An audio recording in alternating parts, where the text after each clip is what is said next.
Hello அனைவருக்கும் வணக்கம். அப்போது நான் இப்போ இருக்கிறது கொச்சியில் டென்சிட்டே ஹேர் டிரான்ஸ்பிளான்டேஷன் சென்டரில் தான். இப்போது இன்றைக்கி நம்ம பார்க்க போகிறது டெர்மா ரோலரை பற்றி தான். டெர்மா ரோலர் எப்படி யூஸ் பண்ணிக்கலாம், அது என்ன நீடில் யூஸ் பண்ணுறேன், அந்த மாதிரி நிறைய டவுட்ஸ் உங்ககிட்டே இருக்கும். இப்போது இன்றைக்கி நம்ம கூட இருக்கிறது டென்சிட்டே Kochi centre head doctor Brian Pereira தான். அப்போது டாக்டர்கிட்ட நம்ம எப்படி யூஸ் பண்ணிக்கலாம்னு கேட்டுக்கலாம். டாக்டர், நம்ம எல்லாத்துக்கும் ப்ரூஃப் தானே ரொம்ப முக்கியம், அப்படி தானே? கண்டிப்பாக. ஆக்சுவலாக டாக்டர்ஸ் மட்டும் கிடையாது, பொது ஜனங்களுக்கும் ப்ரூஃப் ரொம்ப அவசியம்தான். ஏன்னா அந்த ப்ரூவ் பண்ண மருந்துகளை யூஸ் பண்ணும்போது தான் ரொம்ப சேஃபாக இருக்கும். ஸோ கண்டிப்பாக ப்ரூஃப் தேவை தான். டாக்டர், உங்களுக்கு ஹேர் டிரான்ஸ்பிளான்ட் பண்ணலாம் இல்லையா, அப்புறம் எதுக்கு நீங்கள் டெர்மா ரோலர் யூஸ் பண்ண போகிறீங்க?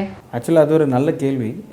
எனக்கு ஹேர் டிரான்ஸ்பிளான்ட் அவசியம்தான். எனக்கு ஒரு சின்ன லெவலில் ஃப்ரண்ட்டில் ஹேர் டிரான்ஸ்பிளான்ட் பண்ணணும்.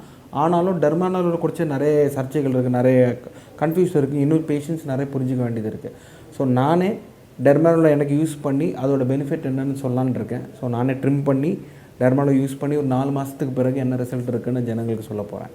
ஸோ அதனால தான் இந்த வீடியோ பண்ணுறோம் நம்ம. ஓகே, வாங்க நம்ம ட்ரிம்மிங் பண்ணலாம். டெஃபினெட்லி வாங்க.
ஏகப்பட்ட நீடில்ஸ் நம்ம யூஸ் பண்ணிட்டு இருக்கோம். இன்னைக்கு நம்ம என்ன நீடில் யூஸ் பண்ணீங்க சார்? யூஸ்வலாக நம்ம நிறைய நீடில்ஸ் இருக்குது நம்ம வாங்குறதுக்கு. நம்ம 1 mm 0.5 mm நம்ம ஒன்றும் கன்ஃபியூஸ் பண்ணிக்க வேண்டாம். ஹேருக்கு நீங்கள் பயன்படுத்துறதுன்னா 0.5 mm to 1.5 வரைக்கும் நம்ம யூஸ் பண்ணலாம். டாக்டர் இன்னைக்கு எனக்கு வந்து 1 mm யூஸ் பண்ணாங்க, அது ஒரு ஆவரேஜ், அது நீங்கள் யூஸ் பண்ணலாம். இல்லை 1.5 வரைக்கும் டாக்டர்ஸ் போவாங்க. வீட்டில் பண்ணுறது நீங்கள் 0.5 to 1 mm வரைக்கும் நீங்கள் யூஸ் பண்ணலாம். 1 mm ஆவரேஜாக வச்சுட்டு பண்ணிக்கலாம். அது மட்டும் இல்லை, நீடில் அளவு ஜாஸ்தியாக இருக்கிறது வந்து நிறைய இடத்துல பிரச்சனை இருந்துச்சுன்னா நிறைய நீடில் சொல்லதும் வாங்கலாம். எப்போவுமே ஒரு டாக்டர் கன்சல்ட் பண்ணிட்டு பண்ணுறது வந்து பெட்டராக இருக்கும். இன்றைக்கி டாக்டர் எனக்கு பண்ணும்போது யூஸ்வலி அவங்க வந்து சிகப்பாக மாறணும், ரெட்டாக மாறணும். எனக்கு ரொம்ப ரெட்னஸ் மாறினதெல்லாம் கொஞ்சம் கூட ப்ரெஷர் யூஸ் பண்ண வேண்டியது. அது மட்டும் இல்லை, நான் வந்து 4 மாதத்துக்கு பிறகு எப்படி இருக்க போகிறேன்றது ரிடன்சர்ன்ற செரம் இல்லை மினாக்சிடில் செரம் இது யூஸ் பண்ணதுக்கு பிறகு 4 மாதம் கழிச்சு நான் ரிசல்ட் ஜனங்களுக்கு நான் காட்டுவேன். அது மட்டும் இல்லை, ட்ரிம் பண்ண வேண்டாம். நீங்கள் யாரும் ரிசர்ச்ன்றதுக்காக காட்டுறது, க்ளோஸ்அப் ஷார்ட்டுக்காக தான் நான் இந்த மாதிரி ட்ரிம் பண்ணி காமிச்சிருக்கோம். ஸோ நீங்கள் முழு ஹேர் இருந்தாலும் பரவாயில்ல, லேடிஸு ஃபுல் லென்த் உள்ள ஹேர் இருக்கிறதுனா வெட் பண்ணிவிட்டு நல்லா வகுடு எடுத்துகிட்டு பண்ணிக்கலாம். Okay, thank you doctor. Thank you so much. அப்போ எல்லா தமிழ் மக்களுக்கும் டெர்மா ரோலர் எப்படி யூஸ் பண்ணுறதுன்னு புரிஞ்சுக்கிட்டேன்னு நினைக்கிறேன். உங்கள் டவுட்ஸ் எல்லாமே கமெண்ட் பாக்ஸில் போடுங்க. நெக்ஸ்ட் வீக் பிஆர்பி பற்றி இன்னொரு வீடியோ பண்ண போகிறேன், எல்லோரும் மறக்காமல் பார்க்கணும்.